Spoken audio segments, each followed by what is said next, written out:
and welcome back to this edition of ZMC Sports Podcast, and we're going to be talking about sports. I'm here with Zach and Colin here today. It's been a little bit. It's been a little while. I'm glad we're back, though, and we're going to get right into NHL stats. Well, NHL in general. So, Colin, I'm going to let you take it away. All right, so last night, I'm going to start off with the Pittsburgh Penguins. Last night, the Pittsburgh Penguins beat the Ottawa Senators 4-3 in a shootout, thanks to my Lord and Savior of the Penguins, Ben Kindle, the 18-year-old. So the Penguins kind of going through it right now. They have the hardest strength of schedule remaining in the NHL. They have about 9 or 10 games left. I can't remember. They have 10, actually, now that I look at it. Sidney Crosby left last night's game again. He took one shift in the second period, and then he skated off again. It is suspected that it's a lower body injury. Dan Muse, the head coach, post-game said still have to get some updates, so we'll see what goes on with him. Malkin, he's still out day-to-day with an upper body injury. Brian Rust last night, he got an assist on one of the goals. He is now on a 9-game point streak. Okay. So he's been playing pretty well. As I mentioned, Ben Kindle with the shootout winner. According to Money Puck, Pittsburgh Penguins with a 79.4% chance to make the playoffs. Hey, there we go. So still a little bit of hope there for us. Still a little bit of hope. It's been kind of up and down. They were able to get to like a 90% chance a couple months ago. Now it's back down to like a 70. So they've been kind of in that like late 70s, mid 80s range. Right now they are second in the Metro Division still, just 1 point ahead of the Columbus Blue Jackets. 10 games left, a .611 win percentage. Last night, the Penguins showed that they can win without Crosby. As I mentioned last time, I had a stat that, like with their record without Crosby, it is now 127 wins, 68 losses in regulation, and 31 losses in overtime in a shootout when Sidney Crosby does not play.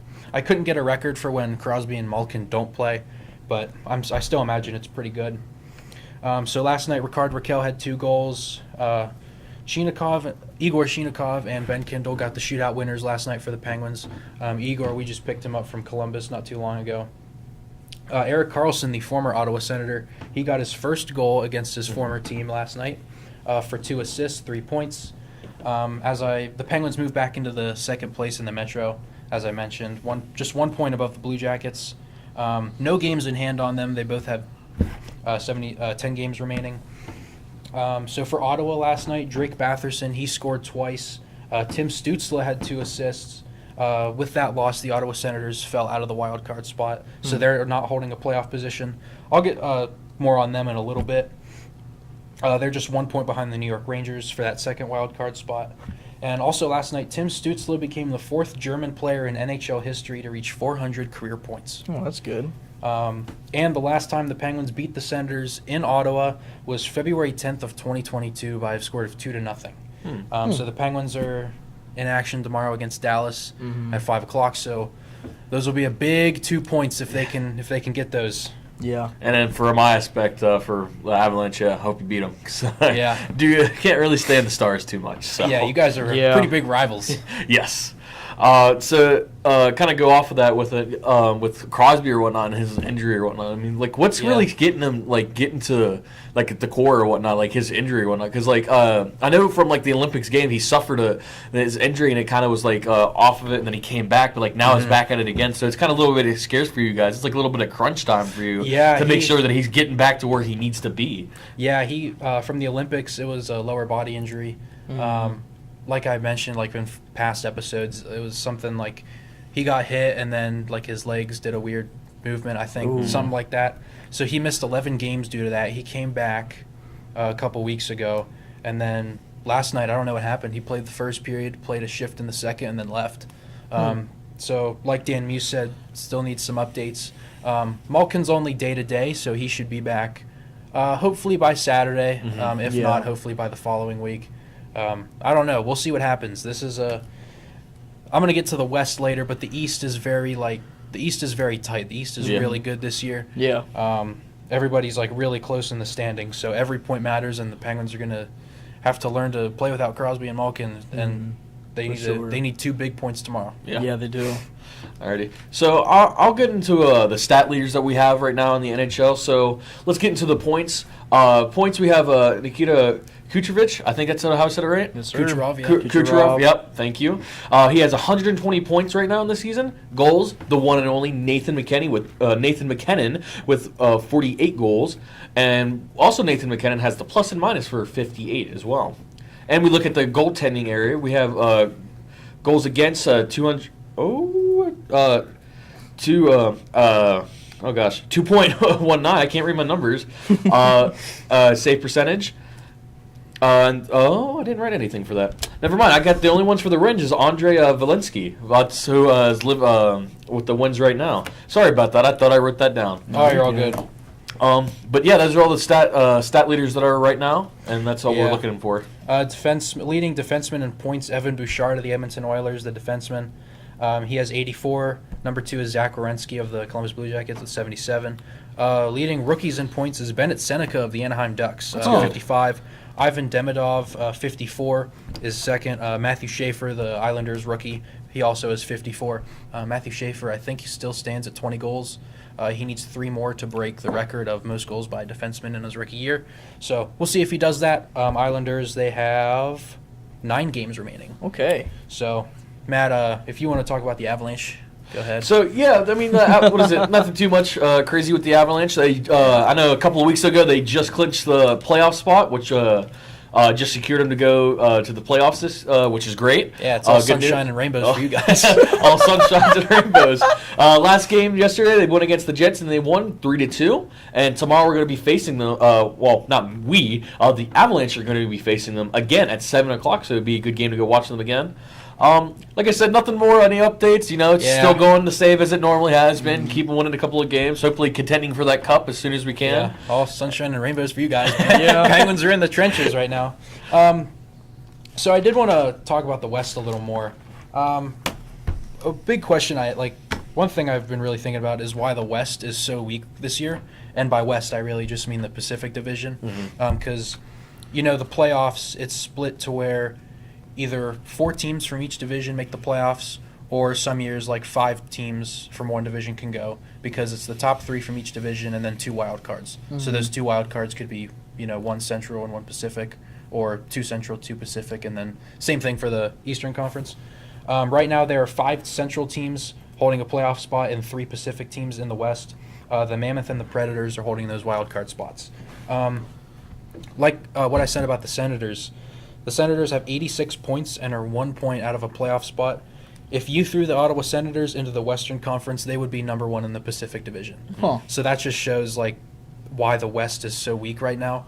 I don't know what it is, and I don't know what they need to do to fix it again. But I mean, the West should be stacked. I mean, you got the Stars with Jason Robertson, Tyler Seguin, and Jamie Benn. You got the Avalanche with Nathan McKinnon, Cale Makar, Gabriel Landeskog, Connor McDavid, Leon Draisaitl. You got all those guys, and then the young core in the Anaheim Ducks. You've got all those guys. So, I mean, the Anaheim Ducks have been pretty good this year.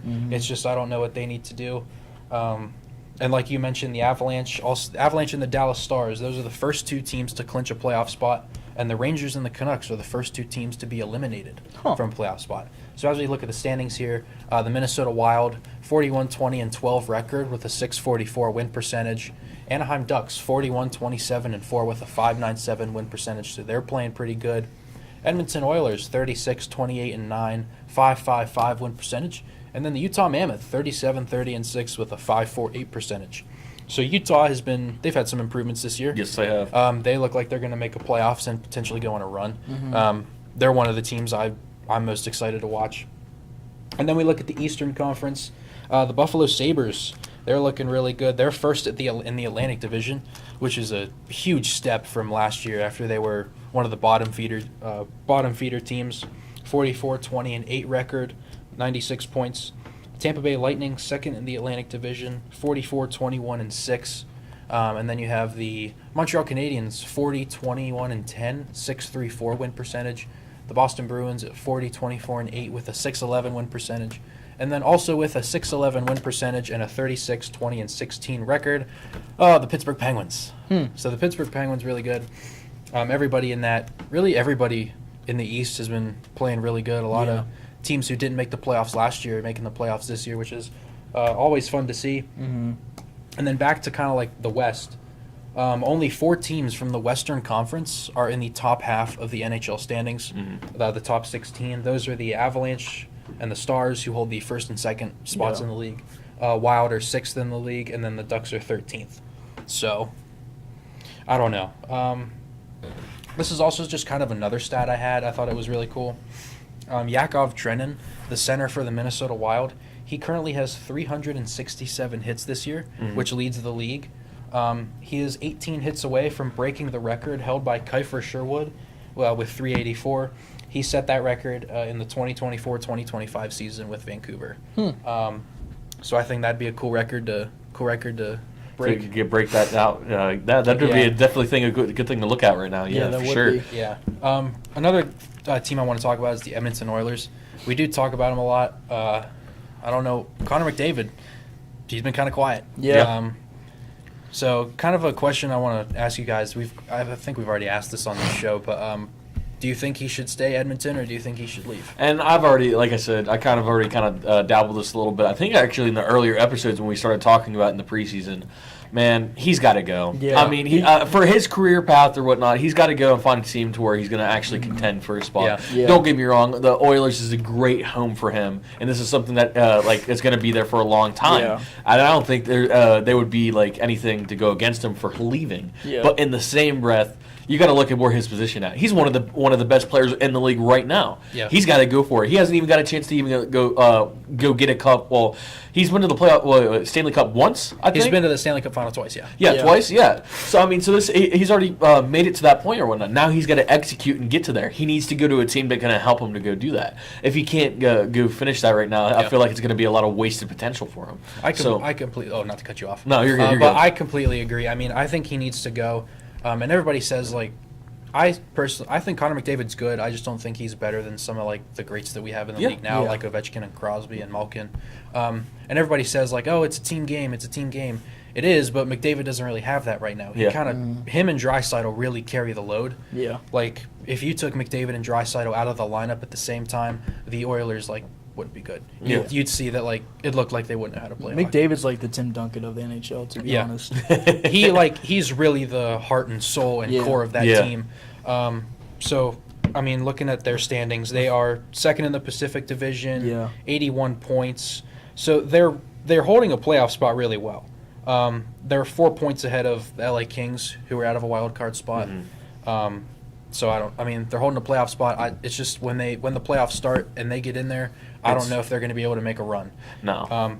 If the playoffs started today, they would play the Vegas Golden Knights, and the Vegas Golden Knights haven't really been that good either. So I think they get to the second round, just kind of by default. Yeah. But then second round, you'd play a team like Colorado, Dallas. You're starting to get those. You might fall off and might not see the final again. No. Yeah. So. And like I said, for the Oilers' perspective in general, like I said, let's not just get all into Connor McDavid or what. For the Oilers' perspective, they can make a really good trade for him. I mean, they could really get some good value from him. Because I have no idea what his contract is looking at right now. But I know definitely for sure, they can get a good bit of first-rounder picks out of him, get some good value out of it, and kind of just rebuild their team and kind of start from scratch. I mean, there's so much potential that they can do with Connor McDavid that I feel like that's being thrown away or kind of just but we need him. It's yes, you need him, but in the same breath, you need to kind of think about your longevity for your organization. And if you can't get the players that you need for the team, then how are you going to keep one of the greats right now? Well, one of the best players in the league, and kind of just keep nagging him on or whatnot. It's kind of beating the dead horse with a stick, and you're not getting anywhere with it. Yeah. Sometimes you got to cut your ends loose and hey, we tried, but we got to go. We got to think of it differently now. So yeah, I agree with you. And like what you said, oh, we need to keep him. We should keep him. But you got to think about the Oilers' longevity, you said, and you don't want to trade your big players, your big playmakers, and just your big players, really. Yes. But you can do a lot with them. If you trade them away, you can get a lot of draft picks, a lot of young prospects, because hockey's one of those sports where you want to keep your guys young. Yes. You want to keep them fast. You want to have those hard shooters.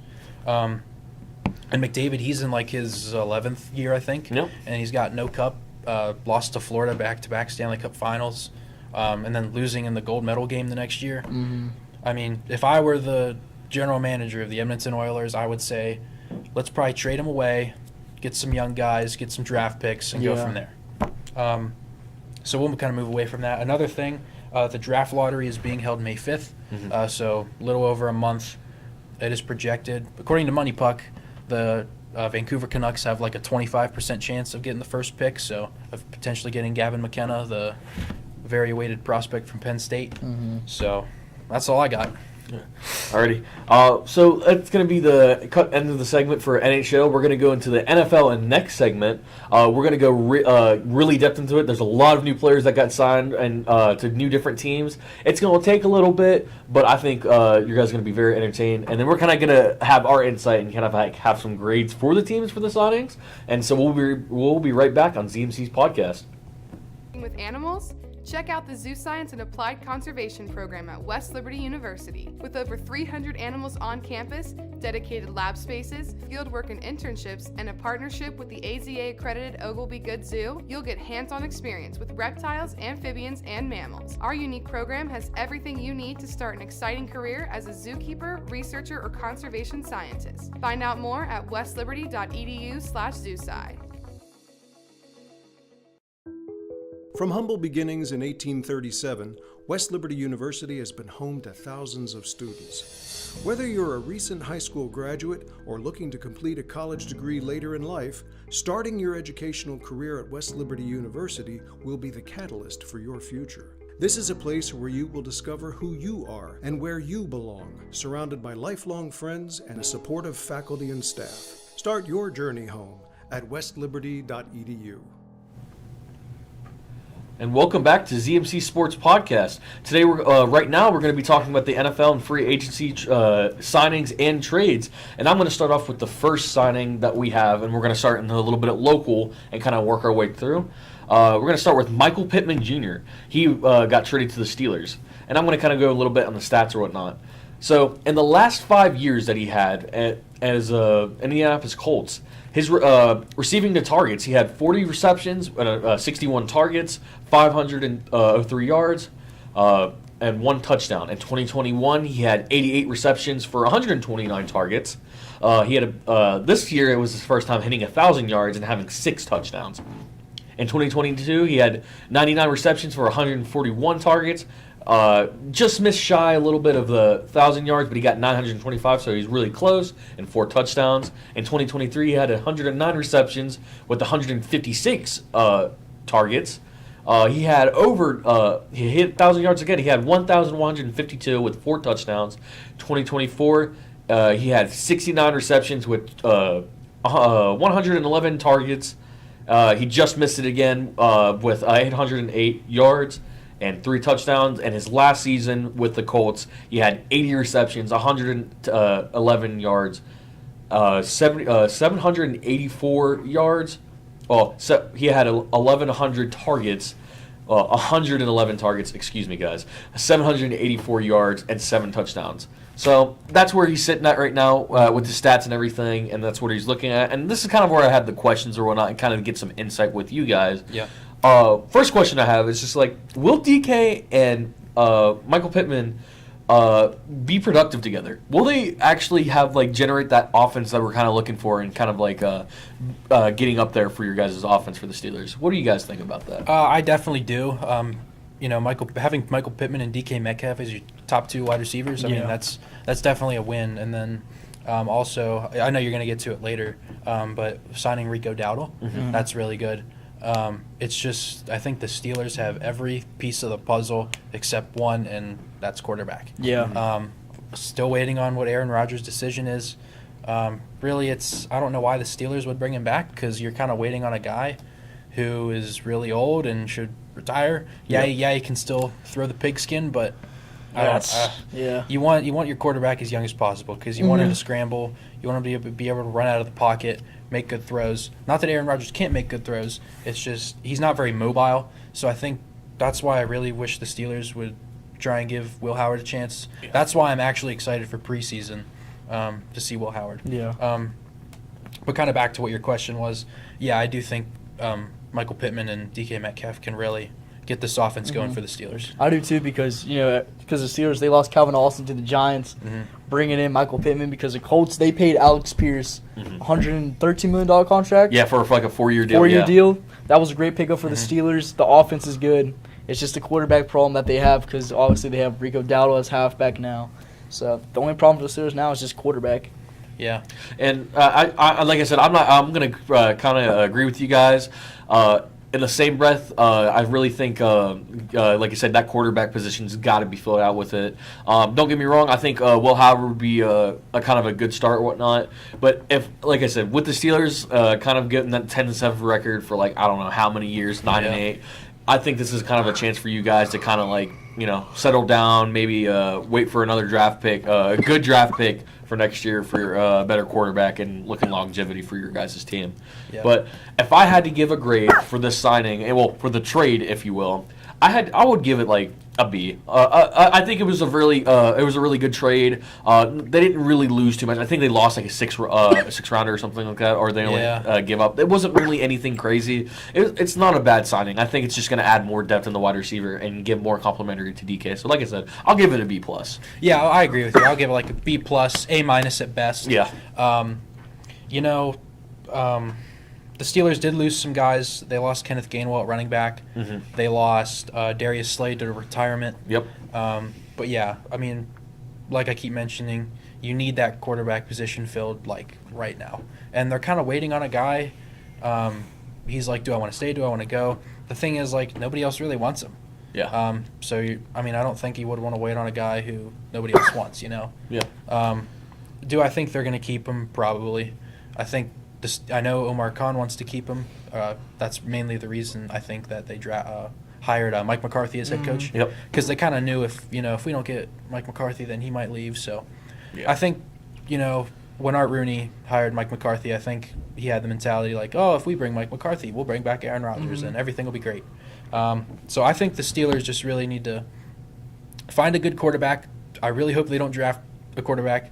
I think they need to make some trades, use up some cap space, and go from there. All right.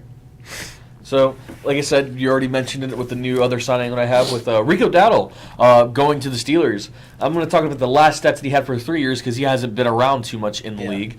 But the last 3 years, his carries, he had for his first season, he had 89 carries.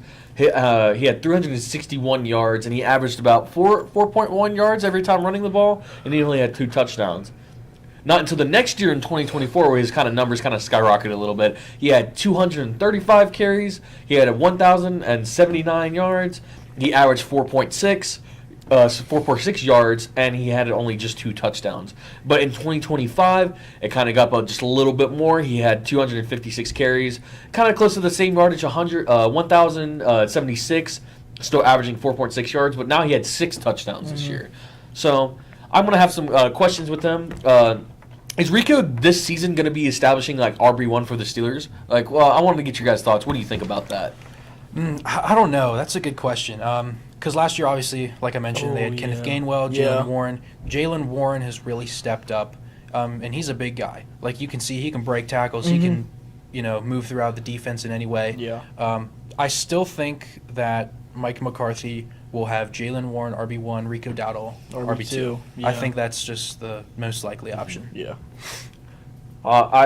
Next question I got with you guys is just how do you think the running game is going to be now? How effective do you think it's going to start going with this signing? I feel like it'll be good because Rico Dowdle and Jalen Warren could be a 1-2 death punch because Dowdle's more of a looser back, while Warren's more of obviously a power back, like what you said. I agree. I think the Steelers are still going to lean heavily on the running game. Yeah. They really have. The whole meme with the Steelers is run, run, pass. Yep. So I think they'll still do that, especially if they keep Aaron Rodgers. But if they sign a different quarterback, who knows? But no matter what happens, I think they'll definitely still lean on the running game, especially with Jalen Warren. Great. So I'm going to give a grade on it. I think I'm just going to say a B+ still again. Yeah. I don't think this is like too much of a risk of a signing. I think it's going to really establish his game role. And I personally, I think, like I said, I know Warren and everything's going on like that. I think he might get a little bit more of what he's going to chew, though, for this offense. I think he's really going to hammer it into this run game, and he's going to be really elusive when he needs to be. So I'm going to, like I said, I'm going to give it a B+, and then we'll see it towards the end if it's going to be like more of an A+ in general. So, but I'm going to say B+ for now. I'm going to give it an A+ right now. I think it's a really good signing. Kenneth Gainwell, he was good. I mean, he was really good, but I think Rico Dowdle, having that guy, like, I mean, how old is he? Any of you know? He's like 25. Yeah, he's very young. He's very young. So. Yeah, so having a young guy is really good, especially at the running position. He did really good for the Panthers. Like, He did really good for the Panthers. Big time. And it made him stand out, too, because, the Panthers weren't. I mean, they were a playoff They make a playoffs, but it's the AFC South. They weren't a very standout team in that in the NFC. I give it an A+. Yeah. I'll give it like a B+. Right. B+, A-. Alrighty.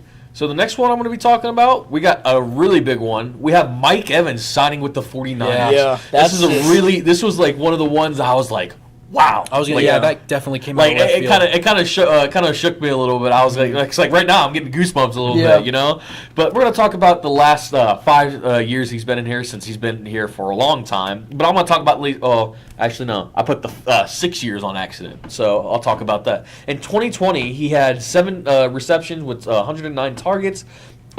This is where he kind of hits 1,000 yards for all of them, but I'll kind of go in depth. He had 1,006 yards with 13 touchdowns. In 2021, he had 74 receptions for 114 targets, 1,035 yards, and 14 touchdowns. In 2022, he had 77 receptions with 127 targets. For yards, he had 1,124, but only just 6 touchdowns, so a little bit less down in the touchdown range. In 2023, he had 79 receptions for 136 targets, and then he had 1,255 with 13 touchdowns yet again. In 2024, he had 74 receptions with 110 targets, 1,004 yards, and 11 touchdowns. And last year was the first time he stopped hitting that 1,000 mark for the first time in his career, with only 30 receptions, 61 targets, and then only 368 yards with 3 touchdowns, only because of that injury that he suffered during that. I was going to mention that, during that season. Wow, you know what I mean? Yes. A lot of great stats for this guy. I mean, I know he's getting up there and whatnot, but he's still got it. Like, you know what I mean? He's still putting that work in at his age. But here's the questions that I'm kind of going to dive into before I start talking a little bit more about Mike Evans. Do you think Mike Evans is going to bounce back, and not just only bounce back for getting back to where he needs to be, but hitting that 1,000-yard mark again? What did you guys think? Maybe. Because obviously the 49ers, they have Christian McCaffrey, who's a receiving back. Brandon Ayuk, they don't know what the 49ers are going to deal with him because he's been dealing with the team. Yeah. I don't know. I'm kind of with you. I'm like, I don't know because, I mean, this signing's huge. Like I said, this came out of left field. I was, when I heard he was a free agent, I was waiting for that notification to say Bucks re-signed Mike Evans for X amount of years. But then I get all the notifications. Evans signing with the 49ers. And, that really surprised me. He fits into the offense, like you said. They got Brandon Ayuk, Christian McCaffrey. Kind of another question I want to ask is, what do you think they'll do at the quarterback position? Do you think they'll probably keep? They still have Brock Purdy. Do you think they'll play Brock Purdy or? What was it? I think I don't even know if Mac's even there right now. I think he's looking at signing in different teams or whatnot. But let's put all that to a side right now and kind of looking at Mike Evans or whatnot. I mean, you got to look at where he's been at. He's had a bunch of weapons, especially these last couple of years. I mean, he had Bucky Irving still taking more. Rashid White, that receiving back, one of the biggest receiving backs in that offense. I mean, you just got the new Abeka Ibuka or whatnot, and Chris Godwin Jr. And he was still hitting these numbers. I mean, he was still getting to where he needs to. I think a lot of people are kind of worrying about like his injury and kind of like seeing where he's going to go back and see if he's more injury prone again. But I think he might hit it back again. I mean, especially with this 49ers offense. I mean, he's pretty stacked. Yeah. And they're looking exactly where I want it to be, which is actually going to lead to my next question that I have here. Does the 49ers now, with all the signings and the X amount of other signings they had with getting Dre Greenlaw back, do you think they're going to look like a Super Bowl caliber team right now in this season? I was going to say, Mike Evans, he's a little bit older, 32. He does fit in the offense pretty well, but the 49ers, they're in that stacked division with the Rams, Seahawks, and plus the 49ers, and the Cardinals, I guess. 49ers are always injury prone. Yeah. Because Christian McCaffrey, how many injuries has he had in the past He's had a lot, 4 years? Brock Purdy, obviously, with Mac Jones' replacement. Mike Evans, obviously, last year. In the years where he had less touchdowns, he's been injured. George Kittle, injuries. George Kittle, yeah. Brandon Ayuk, team suspension or whatever. Whatever he's doing, it's just injury-prone team. Yeah, but to answer your question, I do think they can get back into that Super Bowl contention. I think they'll finish top 2 in the division. I think it'll be between them and the Rams for second. I think it'll be like very close to the end of the season. Especially with that Seahawks kind of dying down a little bit, losing some of their players from getting some new contracts, what I'll talk about a little bit later. But yeah, but if I had to give this a grade, I'm gonna give it an A. I mean, this is something that they kind of need. They're kind of lacklustering a little bit more on the wide receiver, especially with a lot of getting injury prone. And he, like I said, he did suffer an injury from last year. But I mean, stats don't lie. I mean, this is a guy that you can keep for a couple of years, maybe try to go drive for getting that Super Bowl spot again. But like I said, I'm gonna give it an A. I mean, this is a pretty good signing. I don't see really too much intensity of anything going out of the wazoo unless he gets Terry's ACL or something like that. But I'm going to give it an A. Yeah, I'm kind of in the same boat as you. I give it an A+.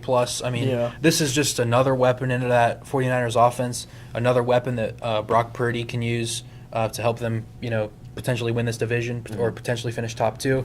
So I just think this is a really good signing. Alrighty. So the next thing that I have is something that I was going to start losing my mind for my Denver Broncos. Yeah.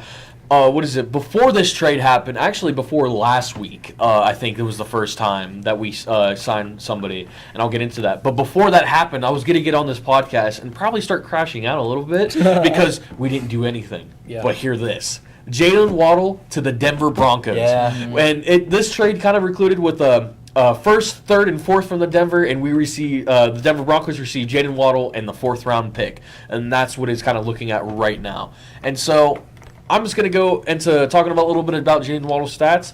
So in 2021, he had 104 reception with 140 targets. He hit 1,000 yards for his right at that time with 6 touchdowns. In 2022, he had 75 receptions for 117 targets, 1,356 yards, and 8 touchdowns. In 2023, he had 72 receptions with 104 targets. He had 1,014 yards and 4 touchdowns. In 2024, he had 58 receptions with 83 targets, 744 yards, and 2 touchdowns, so a little bit of a down year. But in last year, he had 64 receptions, 100 targets, almost hitting that 1,000 mark for yards, but he had 910 and 6 touchdowns. So this is a kind of a stats we're looking at right now a little bit with Jalen Waddle. He's already hit 3,000 not 3,000. He hit 3 times 1,000 yards in his career. With kind of notable with Tyreek Hill in there, one of the best at that time, and not until now, but he was starting to be one of the best wide receivers at that time. But I'm going to kind of go into questions. Do you think the Denver Broncos offense is going to be a top 10 this year? Yes. Yeah. Immediately, yes. Yeah. I just want to start off by saying, the Broncos, I don't pay attention to them. They're on the complete opposite side of the country, but man, they were very fun to watch last year. Mm-hmm. Winning the AFC West division, finishing 14-3. Yeah. Bo Nix carried that offense all the way to the AFC Championship. And it was very interesting because, a lot of their games they kind of came back. They came back and they had to come back in the fourth quarter. I remember the Giants one. The most notable one. I don't remember.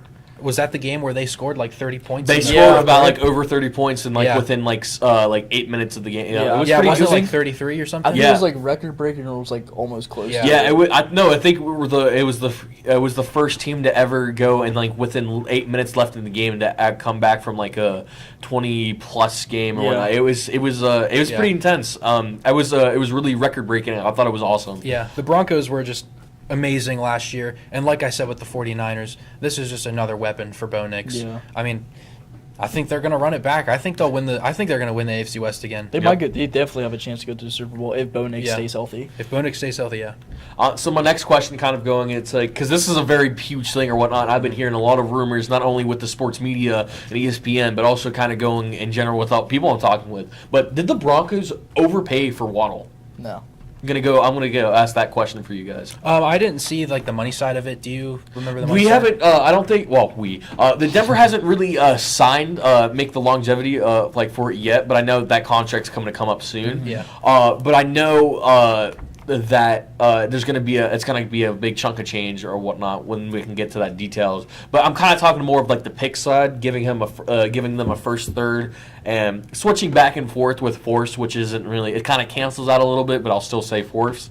But yeah, that was pretty. And then all we got, the Denver got in return was Jaden Waddle in fourth. They so did not overpay because Yeah, I'm going to say they didn't. Dolphins are in Yeah. hell. I'm just going to say money's meant to be spent. So yes, Yeah.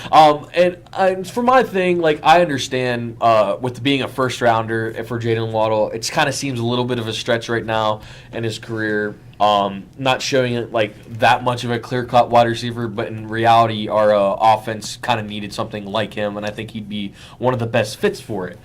But it's not like the first round, first overall pick per se. Yeah. You know what I mean? It's a first round in the 30th round.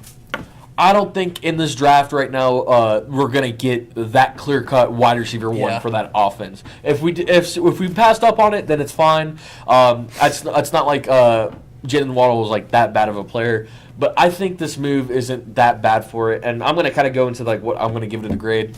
I'm gonna give it an A+, kind of going with that. I know it seems kind of a little bit of a bias, but this is something that we've been, the Broncos has been looking for like many years. I mean, give compliments to Colin Sutton. I mean, he's one of the most underrated wide receivers in the league, but we kind of needed that deep threat with him, and Jaden Waddle adds to that. So I'm gonna give it an A+ for that. I agree. A+. I've Easily, given my last 3 grades all A+. But like This is like an A++. yeah, this is like A++. I mean, all these free agency signings have been really good. Yeah. But I don't know. This is just really good for the Broncos. Yeah. I feel bad for H-N. Yeah. I feel so bad for him. Feel bad for H&M with the Dolphins. Yeah. Looking at it, but I feel bad for him. I mean, like kind of like you said. I mean, I guess the only negative about this trade would be giving up the first round pick, but That's like you said, it wasn't like the first overall pick. Yes. It was the 30th pick in the first round, which is basically just a second round. And kind of like name me with like the last 30th pick that was like going to be bound like Hall of Famer or anything like that. If you can kind of name that to me off the top of your head right now and like this, then no, I couldn't tell you. But also, like in the draft, like once you get out of the top 10, you're pretty much done for the first round. That's where all the stars go. So the next thing we're going to have, another big signing, all the way in the NFC, though, we had the Kyler Murray going to the Minnesota Vikings. This is something that I was looking at, and I was like thinking of, like, where's Kyler Murray going to go? And I already had a few names, but I knew one that was going to go jump and grab it, and I already assumed the Minnesota Vikings were going to go after it. So Minnesota. Let's talk about Kyler Murray's stats for the past 5 years. In 2021, he had a 69.2 complete percentage with 387 yards, 24 touchdowns, and 10 interceptions. In 2022, his completion rating was 66.4 with 2,368, so a little bit less than the yardage department, with 14 touchdowns and 7 interceptions. In 2023, it's kind of declining just a little bit more. We had a 65.7 complete percentages with 1,799 yards with 10 touchdowns and 5 interceptions. In 2024, it kind of goes up just a little bit more. It goes 68.8 complete percentages with hitting that 3,851 yards, 21 touchdowns to 11 interceptions. In 2025, not really going too much, suffering a little bit for the injury. 68.3% complete percentages with only barely hitting that 1,000 yards with 6 touchdowns and 3 interceptions. So I'm going to go into the questions with Kyler Murray. Do you think this signing it's going to like bounce back to his career? Like, do you think this is something like it's going to step up for his career and kind of make it to a little bit better and shun away from where he was at the Cardinals? I mean, like, what do you guys think about that? I think so, yeah. Because they have Jay Jettis and Jordan Addison. Yeah. I think so, yeah. But it's just, who's going to start? Is it going to be Kyler Murray or is it going to be J.J. McCarthy? I have Kyler Murray starting over JJ because JJ has not been playing obviously good. JJ McCarthy, he's only this upcoming year is only going to be his second year. Yeah. Kyler Murray, he's 28. third year with Third year, for yeah. JJ, yeah. And Kyler Murray, he's 28 years old. He's going to be in his what? I mean, he was drafted 2018. So this will 2018, 2019, something like that. Yeah, so this will be like his fifth year. Yeah. But like you said, they have Jordan Addison, Jay Jettis. That's kind of really it at the receiver position. They have T.J. Hawkinson at tight end. Yeah. So the Vikings, they made a good signing, but I think they want a little more. Yeah. I would definitely get another wide receiver. Maybe get another running back if you can. Because Aaron Jones. I think kind of building up a little bit more of their. I think on the defensive side they started losing a little bit more, so I think they probably need to build something with that. But this is kind of going to my next question that I'm going to go ask them to. Do you think the Vikings could be a sneaky playoff team this year? Do you think they can kind of sneak their way into like a wild card position in general? I want to kind of ask if you guys can think about that. I definitely think they could. It's just like in that. I don't want to. Oh, not to cut you off. It's like a weird like gray area. Yeah, because it's just. Yeah, it's kind of a weird gray area. They're in a division where the other teams are starting to get on the uprise a little bit. Mm-hmm. We obviously saw the Packers and the Bears. Really rise. The Lions have been kind of falling off a little bit. Yeah. So like if the season ended, I would say Lions finish 4th. I think the Vikings might finish like 2nd or 3rd, just depending on if the Packers and Bears can continue what they had last season. Looking at the draft, Vikings have the 18th pick. If I were them, I would maybe try to trade up. I don't know what you would give away, what you try and get back, but just doing something because you really want to start building up your offense here if you want to go on a run. And also kind of getting that with Jay Jettas and whatnot, Justin Jefferson. Kind of really building up his career. I mean, he's starting to get a little bit more older as time goes on and whatnot. And you kind of want to use that talent that you have, like one of the best wide receivers in the league, kind of like utilize him. Like, hey, like this is a guy we could try to win the Super Bowl with. Let's get this guy going. Let's get some weapons for it. And you want to start getting more wide receivers because if you lose if Jay Jettis gets injured and if something happens to where he's injured like long term, you're going to need a wide receiver one to step up. Yeah. And so I'm going out trying to sign guys. I know, obviously we lost Calvin Austin to the Bucs, I think. But even if you could try and trade for a guy like that or a guy like Pittman. So I don't know, just trying to go around the league, spending some cap and getting more wide receivers, maybe another running back, that would really help. Definitely get someone like reliable for sure. Yeah. So I'm gonna give it a grade for it real quick. I'm gonna say kind of B-. I'm gonna give it for that. There's obviously some type of risk for it. His stats are like they're somewhat subpar, a little bit better.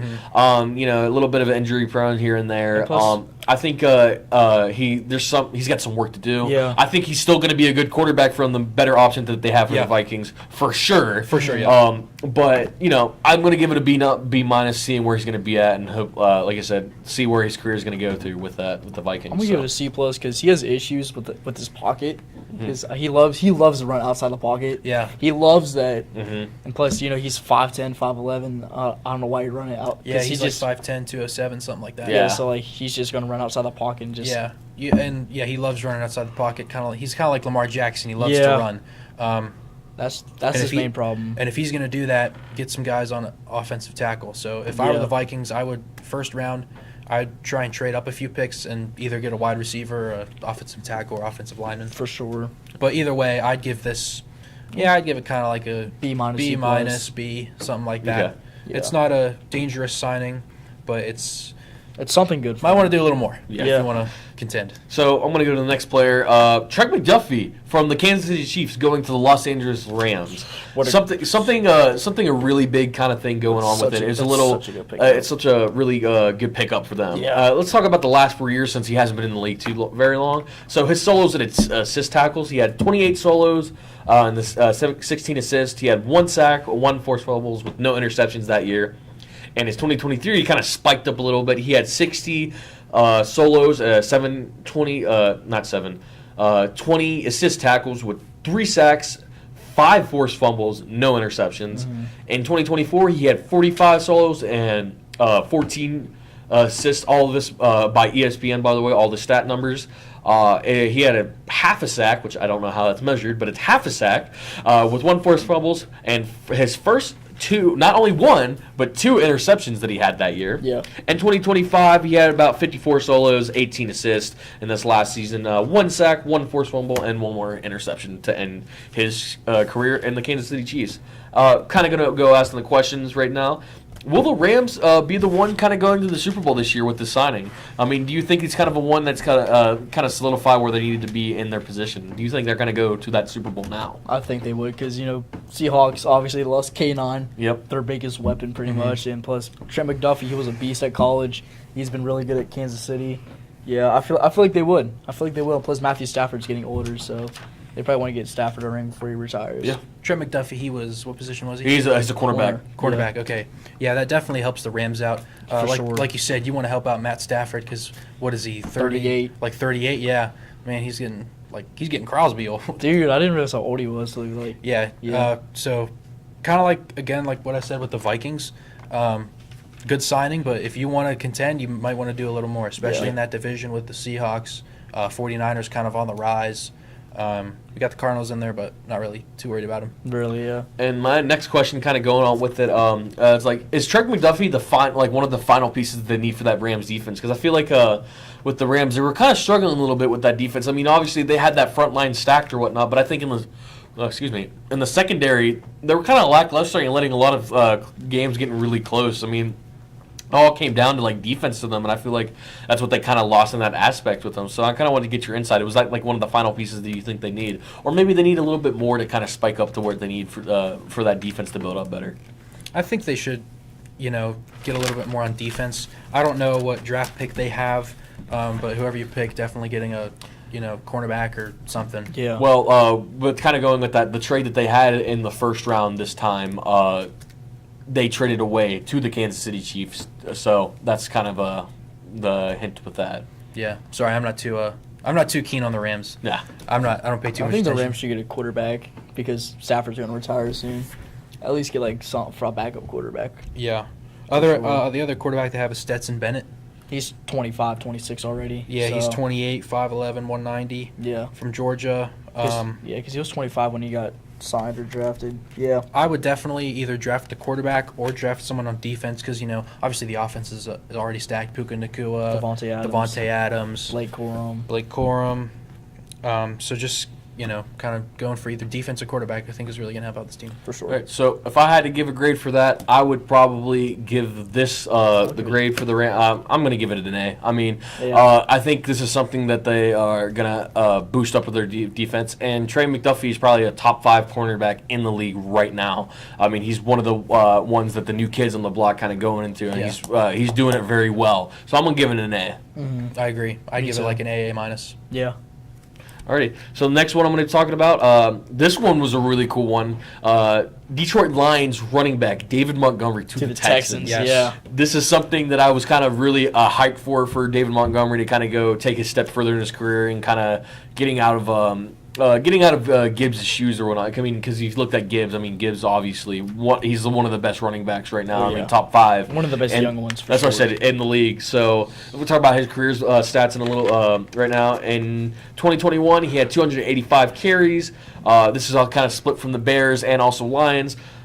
He had 849 yards, averaged 3.8 yards, and had 7 touchdowns. In 2022, he had 201 carries.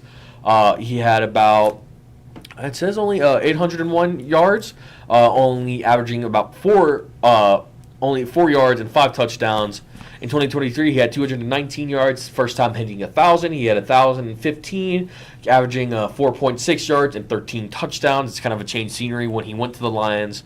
But in 2024, it started going down just a little bit, going to carries only 185, 785 yards, only averaging 4.2 and 12 touchdowns. In 2025, he had 158 with 716, averaging 4.5 yards and 8 touchdowns. So I'm going to kind of go really quickly with this, kind of talking about there'll be this player and then one more player kind of like take this and kind of wrap it up.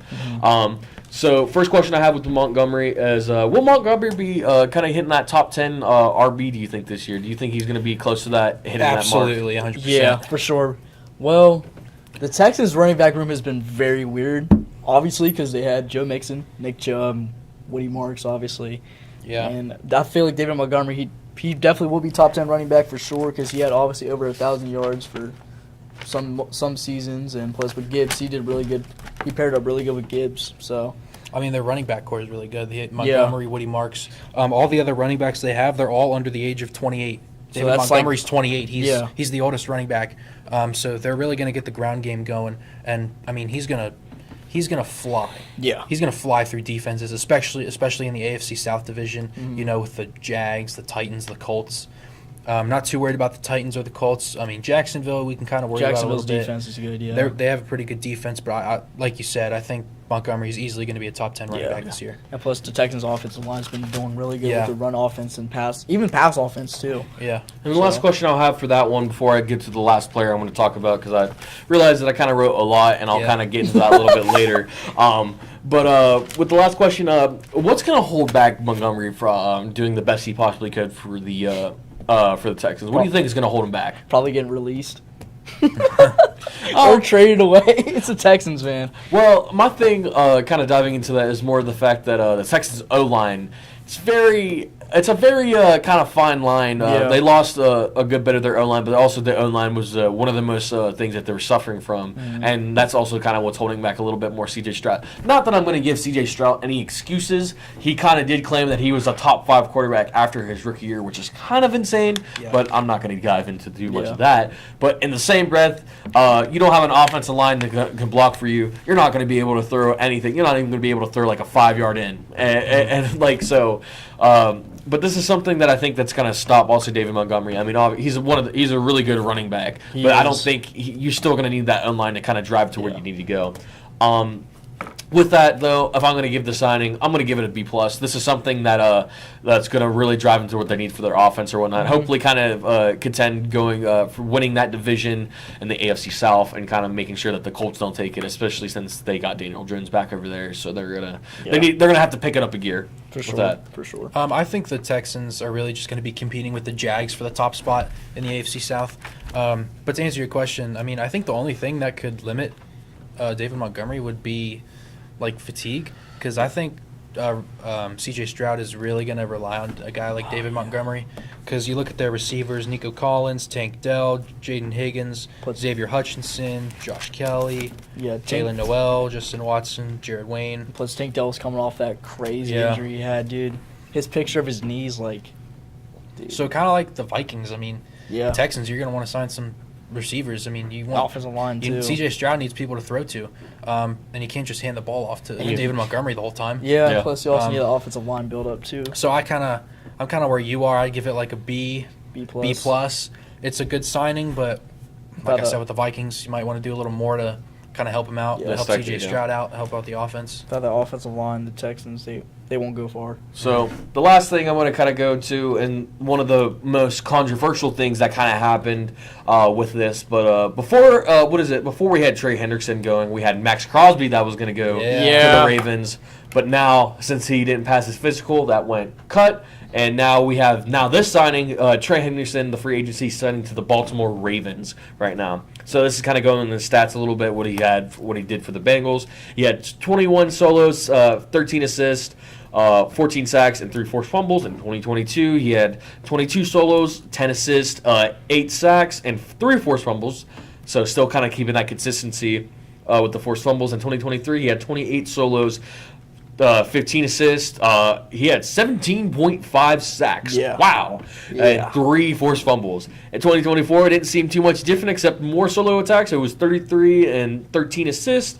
He had still the same type of sacks. He had 17.5, and he only had 2 forced fumbles.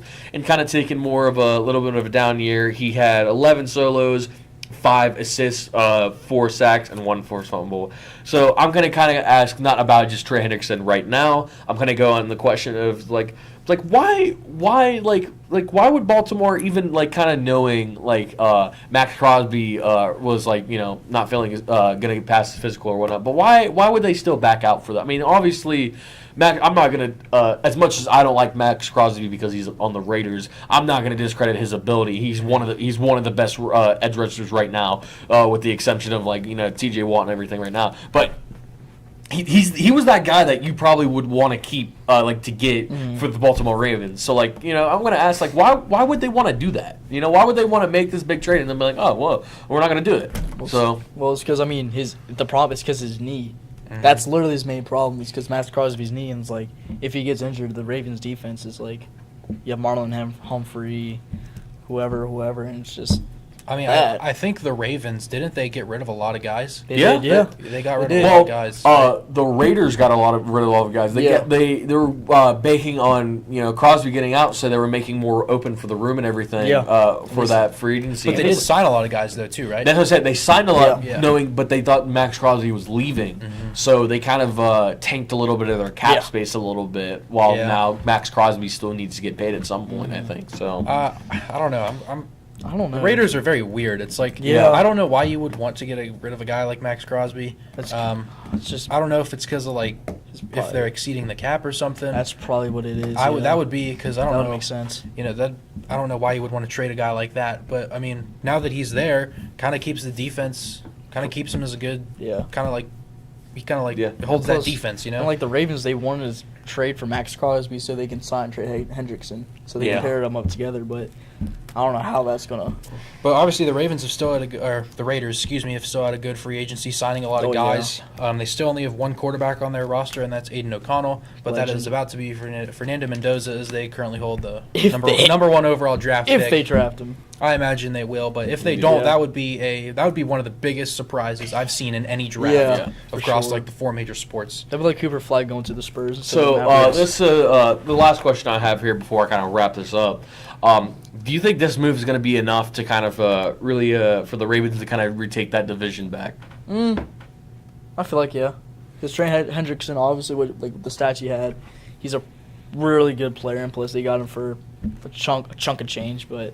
They said it was kind of cheap. They kind of signed him for like a cheap deal or whatnot. So it was kind of like a discounted Max Crosby, if you will, of how people are kind of seeing it. I do think the Ravens will still take the division. Yeah. Kind of by default, just because Bengals and Browns, not too worried about them. Steelers, we all know what they do every year. I mean, it could come down to like what it was this season, where like final game of the season, Sunday Night Football. Winner takes the division, goes to the playoffs. We could get a scenario like that. I don't think we will. I think the Ravens are just kind of going to step up their game this year. I think Lamar is really going to lock in and get the Ravens back to the top. Alrighty. So if I had to give this a grade right now, I'm going to give this grade a B+. I'd probably still put it in the A. There's really not Trey Hendrickson. He's a really good edge rusher. There's nothing to discredit with him. I actually will try to change it to an A. This is pretty good for the Ravens. And a cheap deal as well. It's kind of hard to beat. Yeah, I'd give it like an A-. And plus, still a good signing. And plus, like obviously they didn't get Max Crosby, so the second best option, who isn't as good as Max Crosby, it's Trey Hendrickson. Yeah. Alrighty. And that's going to be it for this NFL segment. I had plenty more to talk about, but I think I'm kind of overextending my NFL segment. But next one, we're going to kind of dabble in a little bit about March Madness, talking about the games that just happened yesterday, and kind of talk about the games that are happening tonight. That's something to look for. And hopefully the brackets that you guys have kind of really, hopefully they stayed more intact more than mine did, that's for sure. So we'll be right back at ZMC Sports. Want a career working with animals? Check out the Zoo Science and Applied Conservation program at West Liberty University. With over 300 animals on campus, dedicated lab spaces, fieldwork and internships, and a partnership with the AZA-accredited Oglebay Good Zoo, you'll get hands-on experience with reptiles, amphibians, and mammals. Our unique program has everything you need to start an exciting career as a zookeeper, researcher, or conservation scientist. Find out more at westliberty.edu/zoosci. From humble beginnings in 1837, West Liberty University has been home to thousands of students. Whether you're a recent high school graduate or looking to complete a college degree later in life, starting your educational career at West Liberty University will be the catalyst for your future. This is a place where you will discover who you are and where you belong, surrounded by lifelong friends and a supportive faculty and staff. Start your journey home at westliberty.edu.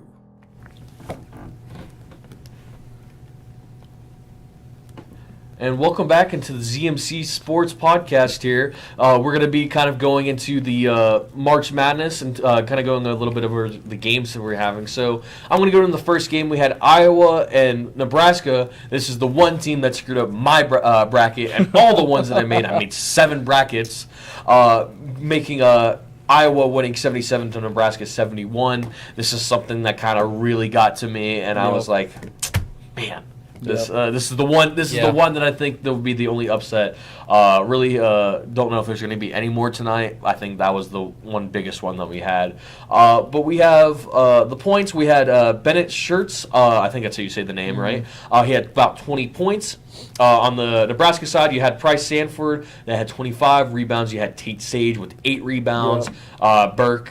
I'm not going to try to say his last name. But Burke, he had 10 points. Assist, he had Cale Combs as for 5 and Sam Hoiberg as for 6. So kind of get some a little bit of thoughts what you guys had for that game. Were you guys really surprised, or were you guys just like, yeah, that was? I mean, once I saw Nebraska run out with 4 players on defense, yeah, I mean, that's why they lost. That's literally why they lost. I'm a little surprised. I picked Nebraska to win that game without hesitation. I was like, 4 seed, 9 seed, I'll pick Nebraska. But Iowa, it's a good story. They're kind of like a true Cinderella, not really known for basketball. Yeah. Also, they're just the 9 seed and they're already in the Elite 8. One cool stat: no seed lower than an 8. No seed. The 8 seed is the lowest seed that has won a national championship. Iowa's a 9, so we'll see if they could become the first.